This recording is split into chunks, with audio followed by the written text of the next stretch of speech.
ఈరోజు మనందరం కూడా చూసుకుంటే కాంగ్రెస్ పార్టీ ప్రభుత్వం విద్యార్థుల పక్షాన నిలబడకుండా విద్యార్థులకు రావాల్సినటువంటి ఫీజు రియంబర్స్మెంట్, వాళ్ళకి రావాల్సినటువంటి బకాయిలు ఏవైతే ఉన్నాయో అవి ఇవ్వకుండా విద్యార్థులందరినీ కూడా ఇబ్బంది పెడుతున్నటువంటి పరిస్థితి తెలంగాణ రాష్ట్ర వ్యాప్తంగా కూడా మనందరికీ కూడా తెలుసు. ఈరోజు దీన్ని దృష్టిలో పెట్టుకొని ఈరోజు జనసేన పార్టీ తరపున ఫీజు బకాయిలపై విద్యార్థి పోరు దీక్ష నిర్వహించడం జరుగుతుంది.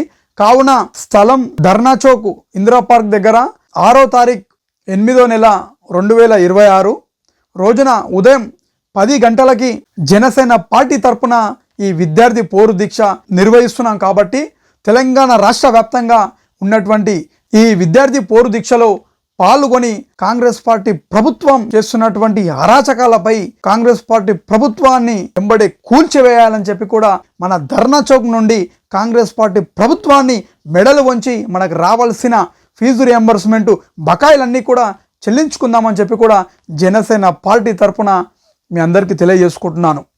అదేవిధంగా పవన్ కళ్యాణ్ గారు కూడా విద్యార్థులే మన భవిష్యత్తు, విద్యార్థుల పక్షాన నిలబడాలని చెప్పి ప్రతిసారి చెప్తుంటాడు పవన్ కళ్యాణ్ గారు. అది దృష్టిలో పెట్టుకొని కూడా మేము ఇది నిర్వహించడం జరిగింది. కాబట్టి ప్రతి ఒక్క విద్యార్థులు ఇందులో పాల్గొని ఈ ధర్నాని విజయవంతం చేసి మనకి రావాల్సిన బకాయిలన్నిటి కూడా మనం సాధించుకుందామని చెప్పి కూడా మీ అందరికీ తెలియజేసుకుంటూ జై తెలంగాణ, జై హింద్.